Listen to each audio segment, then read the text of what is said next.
இந்த வீடியோவில் நம்ம ரிசர்ச் மெத்தடாலஜி தான் பார்க்க போகிறோம். ஸோ ரிசர்ச் மெத்தடாலஜி போகிறதுக்கு முன்னால் ரிசர்ச் அப்படின்னா என்னன்னு நமக்கு தெரியணும். கீழே கொஞ்சம் நாவல்ஸ் கொடுத்துருக்குறேன் பாருங்கள். First one A Thousand Splendid Suns, written by Khaled Hosseini. இவர் ஒரு ஆஃப்கன் அமெரிக்கன் ரைட்டர். ஆப்கானிஸ்தானில் பார்த்தீங்கன்னா இப்பயும் தாலிபன் ரெஜிம் தான் இருக்குது. ஸோ தாலிபன் ரெஜிமில் ஒரு விமனோட ஸ்ட்ரகிள்ஸ் எப்படி இருக்கும் அப்படின்றதான் இந்த நாவல் ஃபுல்லாகவே. இதனுடைய ப்ரொட்டகானிஸ்ட் பார்த்தீங்கன்னா மரியம் அண்ட் லைலா. ஸோ அவங்க அந்த தாலிபன் ரெஜிமில் எப்படியெல்லாம் கஷ்டப்படுறாங்க அப்படின்றது தான் அந்த நாவல் ஃபுல்லாகவே இருக்கும். ஸோ அந்த நாவலில் பார்த்தீங்கன்னா டெரரிசம் இருக்கும், வார் ரிலேட்டட் இஷ்யூஸ் இருக்கும், விமனோட ஸ்ட்ரகிள் இருக்கும். ஏன்னா அவங்க வந்துட்டு தாலிபன் வந்து ஒரு ஒரு லிஸ்ட்டே போட்டிருப்பாங்க, எப்படி வந்துட்டு ஒரு உமன் வந்துட்டு அந்த தாலிபன் ரெஜிமில் பிஹேவ் பண்ணணும்னு சொல்லிட்டு ஒரு லிஸ்ட்டே இருக்கும். அதாவது அவங்களுடைய பாடி பார்ட்ஸ் எதுவுமே வெளியே தெரியக்கூடாது, லிப்ஸ்டிக் போடக்கூடாது, முகத்துக்கு எதுவுமே போடக்கூடாது, மேக்கப் எதுவும் போடக்கூடாது. ஸோ இந்த மாதிரி நிறைய விஷயங்கள் இருக்குது. அதுவும் இல்லாமல் ஒரு மேலோட ஒரு அக்கம்பனிமெண்ட் இல்லாமல் வெளியே போகவே கூடாது, ஸ்ட்ரீட்டில் இறங்கி நடக்கக்கூடாது. ஸோ இந்த மாதிரி நிறைய ஒரு ரெஸ்ட்ரிக்ஷன்ஸ் இருந்துச்சு. ஸோ அதெல்லாம் பேசுகிற நாவல் தான் A Thousand Splendid Suns. So இதுதான் ஒரு ஸ்பெசிஃபிக் ப்ராப்ளம். இதில் உள்ள டெரரிசம் இல்லை வார் இல்லை அந்த ஃபீமேல் ஸ்ட்ரகிள். ஸோ இந்த மாதிரி ஏதோ ஒரு விஷயத்தை எடுத்து நம்ம வந்துட்டு அதை அனலைஸ் பண்ண போகிறோம். த செகண்ட் நாவல் பாருங்கள், மார்கரெட் லாரன்ஸ். இவங்க வந்துட்டு ஒரு கெனேடியன் ஆத்தர். இவங்களுடைய த ஸ்டோன் ஏஞ்சல் அப்படின்ற நாவல். இது வந்துட்டு இதனுடைய ப்ரொட்டகானிஸ்ட் பார்த்தீங்கன்னா ஒரு 90-year-old ஹாகார் ஷிப்லி. அவங்க தான். அவங்கள வந்துட்டு ஓல்டேஜ் ஹோமுக்கு அனுப்ப போகிறாங்க. ஏன்னா அவங்க வந்துட்டு ரொம்ப மெடிக்கல் நீடும் அவங்களுக்கு தேவை, அதனால் வீட்டில் வச்சு பார்க்க முடியாதுன்னு சொல்லிட்டு அவங்க பசங்க வந்துட்டு ஒரு ஓல்டேஜ் ஹோமுக்கு அனுப்ப போகிறாங்க. இது அவங்களுக்கு தெரிய வந்ததும் அவங்க வந்து அந்த ஓல்டேஜ் ஹோமை வந்துட்டு ஒரு பிளேஸ் ஆஃப் டெத்தாக தான் பார்க்குறாங்க. அதனால இவங்க வீட்டை விட்டு வெளியே போயிடுவாங்க. ஸோ வெளியே போய் கொஞ்சம் இடம்லாம் சுற்றிட்டு அப்புறம் கடைசியில் கண்டுபிடிப்பாங்க. இந்த மாதிரி ஒரு நாவல் தான் இது. ஸோ அவங்களுடைய மைண்ட் எப்படி இருக்குது, அவங்களுடைய ஸ்ட்ரகிள். ஸோ 90-year-old அவங்களுக்கு வந்துட்டு என்னென்ன ஃபீல் ஆகுது, என்ன ஸ்ட்ரகிள் இருக்குது அப்படின்றத நம்ம அனலைஸ் பண்ணலாம்.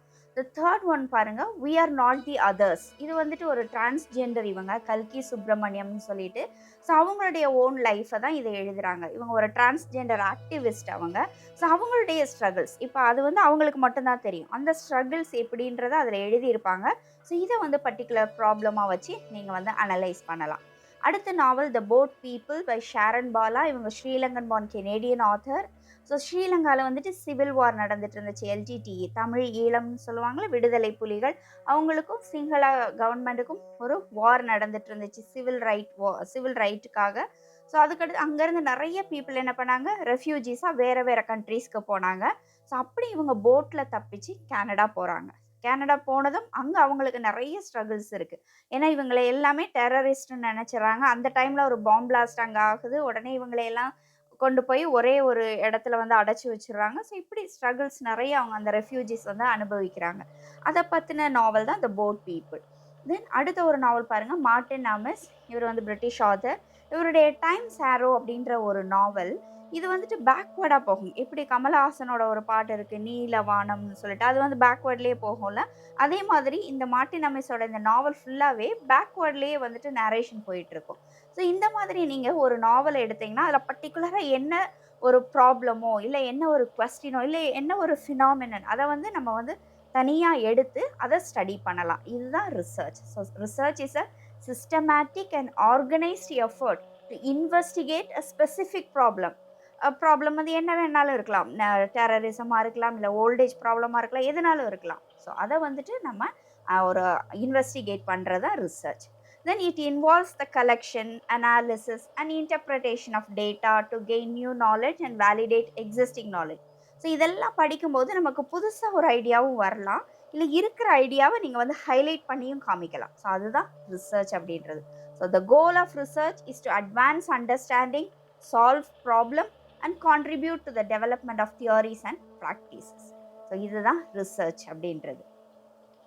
அதுக்கடுத்து எய்ம் ஆஃப் ரிசர்ச். இது எல்லாமே நம்ம லிட்ரரி ரிசர்ச் தான் பார்க்குறோம். ஸோ காமனான ரிசர்ச் வந்துட்டு நமக்கு ஃபஸ்ட் பேப்பரில் தான் இருக்கும். ஸோ இது வந்து ஸ்பெசிஃபிக்காக லிட்ரரி ரிசர்ச். ஒன்று இதனுடைய எய்ம் பார்த்தீங்கன்னா deepen the understanding and appreciation of literature. ஒரு புக்கை படிக்கிறோன்னா அந்த புக்கை ஆழமாக படிப்போம். ஃபஸ்ட் டைம் எப்பயுமே நம்ம புக் எடுத்ததுமே நமக்கு புரியவே புரியாது. ஸோ திரும்ப ஒரு 2-3 ரீடிங் விடணும். ரீடிங் பிட்வீன் த லைன்ஸ்ன்னு சொல்லுவாங்க. ஸோ ஒரு லைனுக்கும் இன்னொரு லைனுக்கும் இடையில ஒரு தீம் போயிட்டுருக்கும். அத நம்ம கண்டுபிடிக்கணும். And we should appreciate that work of art. இதுதான் ஒரு எய்ம் ஆஃப் லிட்டரரி ரிசர்ச். இன்னொன்னு, ஒரு ரிசர்ச்னா கண்டிப்பா ஏதோ ஒரு புது விஷயத்த கண்டுபிடிக்கணும்னு அப்படின்னு கிடையவே கிடையாது. ஒண்ணு ஒரு புது விஷயத்த கண்டுபிடிக்கலாம். இல்லாட்டி இருக்கிற எக்ஸிஸ்டிங் ஒரு ஃபேக்ட்ட வந்துட்டு நீங்க வந்து ஹைலைட் பண்ணி காமிக்கலாம். ஸோ 2மே ரிசர்ச் தான். Then types of literary research. So first one பாருங்க, ஹிஸ்டாரிக்கல் ரிசர்ச்.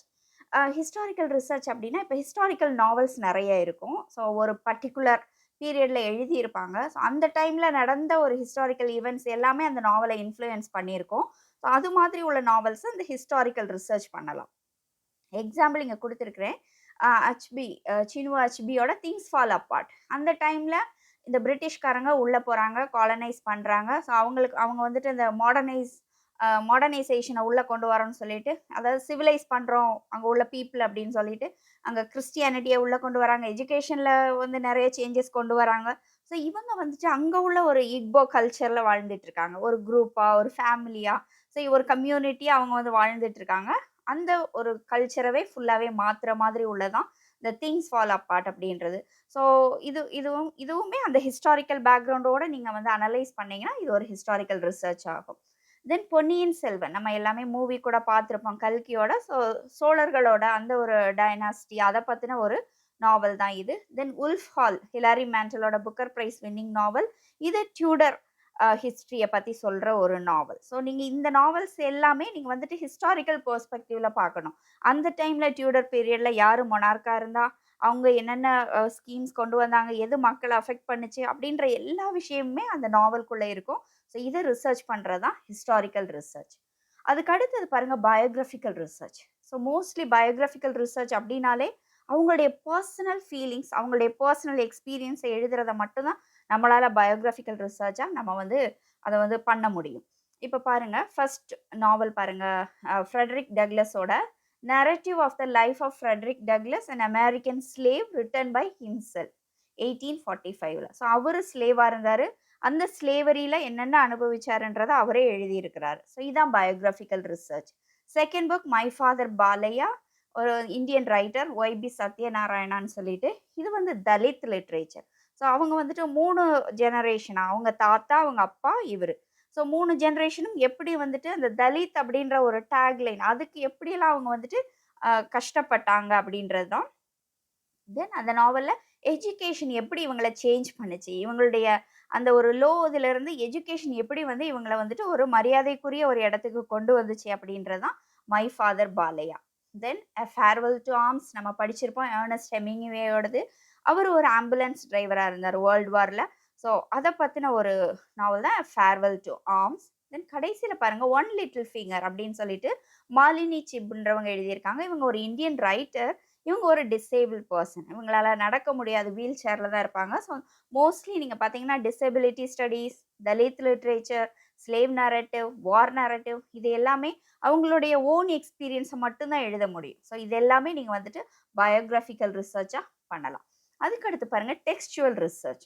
இது நார்மலா எல்லா ஃபிக்ஷன், நான் ஃபிக்ஷன் எந்த ஒர்க்னாலும் நீங்க டெக்ஸ்ட்ட ஒரு க்ளோஸ் ரீடிங் பண்ணணும், அனலைஸ் பண்ணணும். அதனுடைய ஸ்ட்ரக்சர், லாங்குவேஜ், மீனிங் இது எல்லாமே அனலைஸ் பண்றது தான்.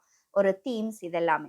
அகதா கிறிஸ்டி அவங்க உங்களுக்கு தெரியும். அவங்க வந்துட்டு ஒரு த்ரில்லர் நாவல் எழுதுவாங்க. ஒரு டிடெக்டிவ் நாவலிஸ்ட் அவங்க.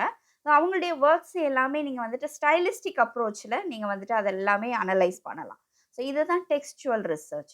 இங்க வந்துட்டு கீழ ஹாரியட் முல்லன் அப்படின்ற ஒரு அமெரிக்கன் போயட், லிவிங் போயட். அவங்களுடைய எனி லிட் அப்படின்ற போயம் பாருங்க. You are a ukulele beyond my microphone, you are a Yukon beyond my Micronesia, you are a union beyond my meiosis. So நீங்க இந்த இதெல்லாம் வாசிக்கும்போது you you my மைன்னு வரும். So இதை வாசிக்கும்போது அந்த ஒரு ரைம் பார்த்தீங்கன்னா, you are a you beyond my my, you are a you beyond my my அப்படின்னு வரும். ஸோ இந்த இந்த மாதிரி ஒரு ஸ்ட்ரக்சரை நீங்க இதுக்கு வந்து அவுலிப்போ போயம் அப்படின்னு சொல்லுவாங்க. ஸோ இதெல்லாம் வந்துட்டு நீங்க வந்து இந்த மாதிரி அனலைஸ் பண்றது தான் டெக்ஸ்சுவல் ரிசர்ச் அப்படின்றது. அதுக்கு அடுத்தது தியோரிட்டிக்கல் ரிசர்ச். ஸோ லிட்ரேச்சர்ல பார்த்தீங்கன்னா நிறைய தியோரிஸ் இருக்கு. லைக் ஸ்ட்ரக்சரலிசம், ஃபார்மாலிசம், நியூ கிரிட்டிசிசம் அப்படின்னு சொல்லிட்டு மார்க்சிஸ்ட், நியூ ஹிஸ்டாரிசிசம், இப்படி நிறைய தியரிஸ் இருக்கு. ஸோ ஒரு நாவல வந்துட்டு எந்த தியரியில அனலைஸ் பண்றோமோ அதான் தியரிட்டிக்கல் ரிசர்ச். குஷ்வந்த் சிங்கோட ட்ரெயின் டு பாகிஸ்தான் இது வந்துட்டு ஒரு பார்ட்டிஷன் நாவல். அதாவது இந்தியா, பாகிஸ்தான் பிரிவினைவாதம் அதுதான். அத வந்து போஸ்ட் கொலோனியல் வியூல நீங்க வந்து போஸ்ட் கொலோனியல் தியரியில நீங்க வந்து இத அப்ளை பண்ணி ரிசர்ச் பண்ணலாம். தென் ஓலே சோயிங்காவோட ஒரு play the line and the jewel இது வந்துட்டு நீங்க வெஸ்டர்ன் கல்ச்சர் உள்ள வந்தது. ஸோ வெஸ்டர்ன் சிவிலைசேஷன் அவங்கள எப்படியெல்லாம் அந்த மாடர்னைசேஷன் அவங்கள எவ்வளோ ஸ்ட்ரகிள்குள்ள கொண்டு வந்துச்சுன்றத சொல்ற ஒரு பிளே தான் இது. இதையும் நீங்க போஸ்ட் கொலோனியல் தியரியில நீங்க அப்ளை பண்ணலாம். தென் சார்ல்ஸ் டிக்கன்ஸோட டேவிட் காப்பர்ஃபீல்ட், கிரேட் எக்ஸ்பெக்டேஷன் இது எல்லாத்தையுமே நீங்க வந்துட்டு ஏன்னா இவங்கலாம் working class people. So Marxist theory அத வச்சு நீங்க இதெல்லாம் அனலைஸ் பண்ணலாம். ஸோ இதான் தியரிய அப்ளை பண்ணி நீங்க ஒரு ஒர்க்க அனலைஸ் பண்ணீங்கன்னா அது தியரிட்டிக்கல் ரிசர்ச். அதுக்கடுத்து comparative research. So 2 different literary works இல்ல ஆத்தர்ஸ் இல்ல ஜானர்ஸ வந்து நீங்க கம்பேர் பண்ணி அத வந்து அனலைஸ் பண்ணீங்கன்னா அது வந்து கம்பேரிட்டிவ் ரிசர்ச். ஃபர்ஸ்ட் 2 நாவல் பாருங்க. ஹாம்லெட் வில்லியம் ஷேக்ஸ்பியரோட ஹாம்லெட்டும், தென் அயன் மேக்கியானோட நட்ஷெல். ஸோ ஷேக்ஸ்பியரோட ஹாம்லெட் பார்த்தீங்கன்னா, அவங்க அப்பாவ கொலை பண்ணிருவாங்க. அவங்க அம்மா அவங்க அங்கிள கல்யாணம் முடிச்சிருவாங்க. அதே மாதிரி அயன் மேக்கியானோட நட்ஷெல்ல பார்த்தீங்கன்னா, அந்த ஃபீட்டஸ் தான் அது அந்த வயித்துல இருக்கிற அந்த கரு தான் இதனுடைய நேரேட்டர்.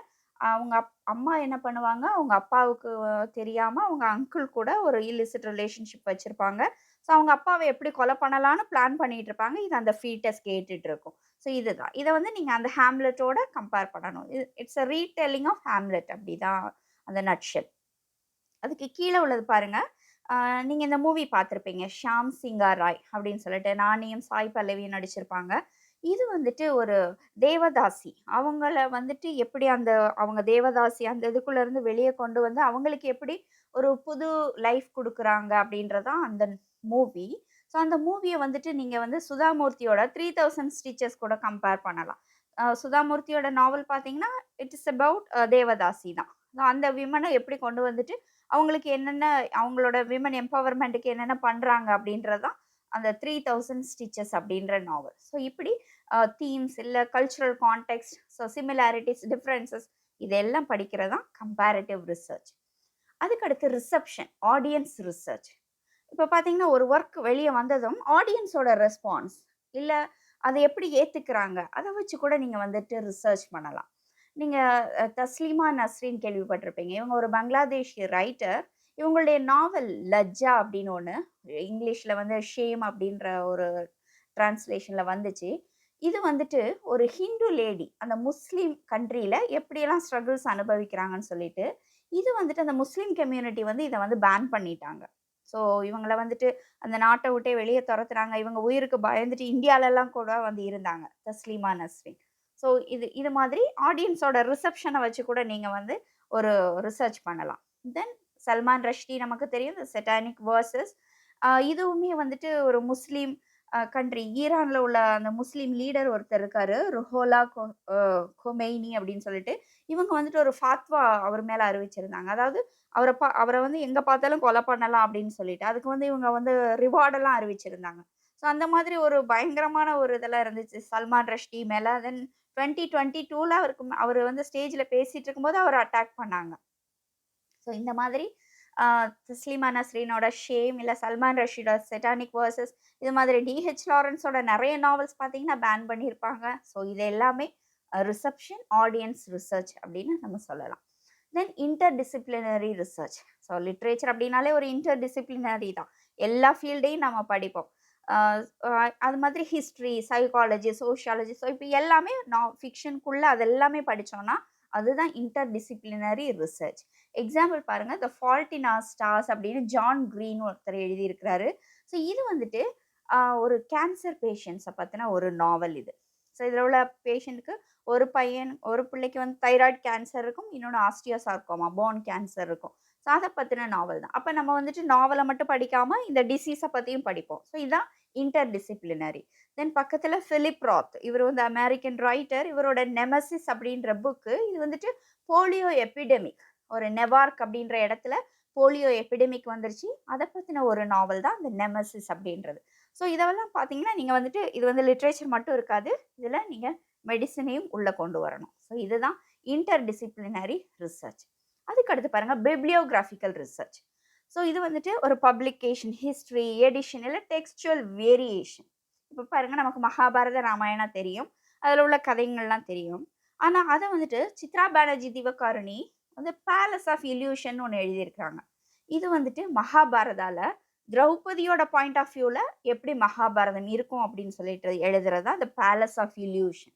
ஸோ ஒரிஜினல் டெக்ஸ்டில் வேற மாதிரி இருக்கும், இவங்களோட டெக்ஸ்டில் திரௌபதியோட பாயிண்ட் ஆஃப் வியூவில் வேற மாதிரி ஒரு வேர்ஷன் கொடுத்துருப்பாங்க.